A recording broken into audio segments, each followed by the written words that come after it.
شروع اللہ کے نام سے جو نہایت مہربان اور رحم والا ہے۔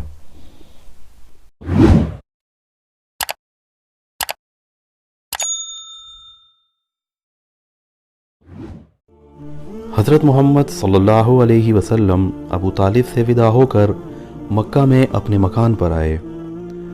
مکان کیا تھا؟ کچھ کچا تھا، کچھ پتھر کا بنا ہوا ایک احاطہ تھا۔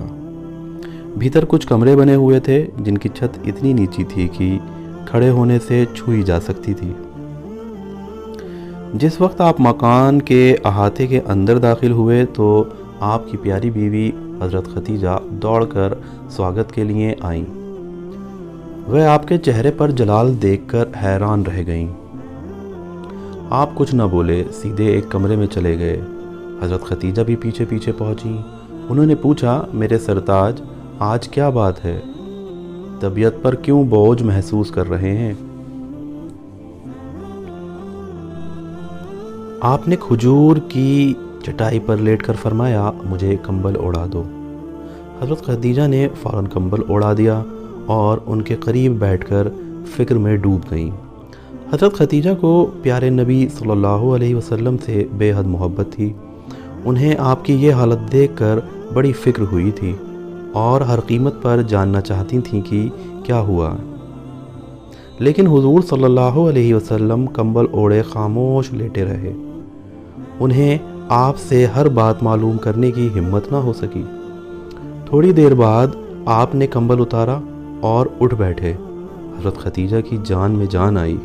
انہوں نے پوچھا، اب آپ کی طبیعت کیسی ہے؟ حضرت محمد صلی اللہ علیہ وسلم نے فرمایا، اچھی ہے۔ پھر کہا، خدیجہ، آج ایک عجیب بات ہوئی ہے۔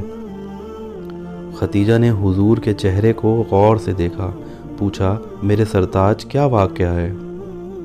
آپ نے فرمایا، میں غفا میں بیٹھا تھا کہ ایک خوبصورت شخص پاک کپڑے پہنے ہوئے ظاہر ہوا۔ میں بے اختیار اس کے استقبال کے لیے کھڑا ہو گیا۔ اس نے میرے پاس آ کر کہا، اقرا، پڑھو۔ میں نے کہا، میں پڑھنا نہیں جانتا۔ اس شخص نے مجھے پکڑ کر بھینچا اور کہا، پڑھو۔ میں نے پھر وہی جواب دیا۔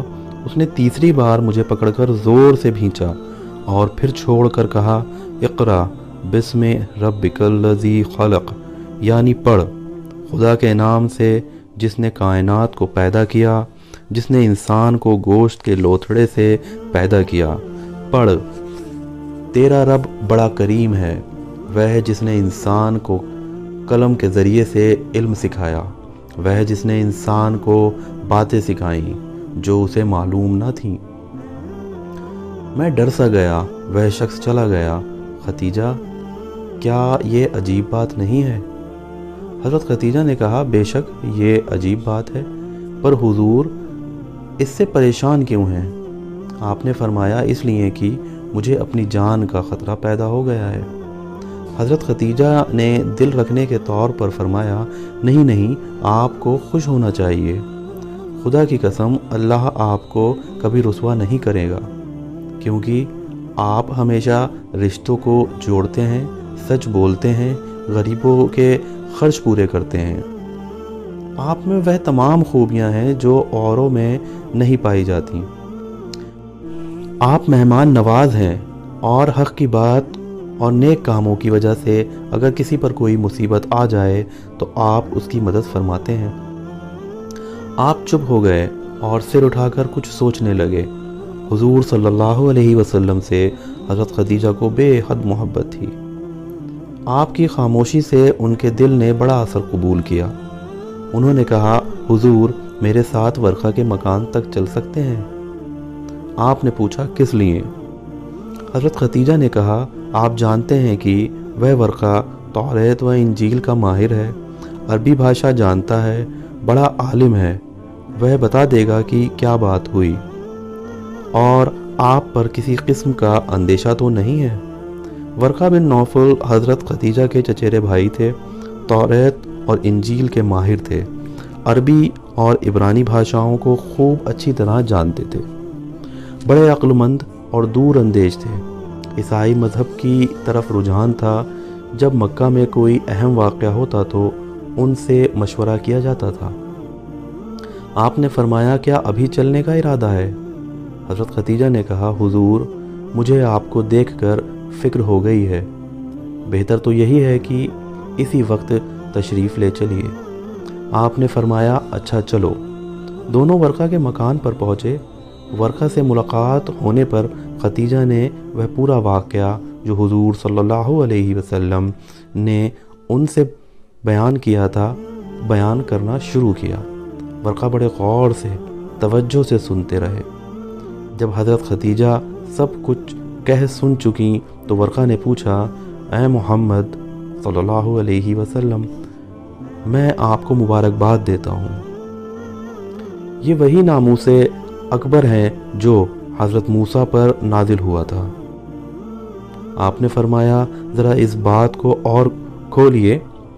ورقہ نے کہا محمد صلی اللہ علیہ وسلم سنو، تم کو خدا نے نبوت کے لیے چن لیا ہے، تم آخری پیغمبر ہوگے، تم وہ پیغمبر ہو جس کی خوشخبری توریت اور انجیل میں موجود ہے، آپ کی امت پوری دنیا میں پھیل جائے گی۔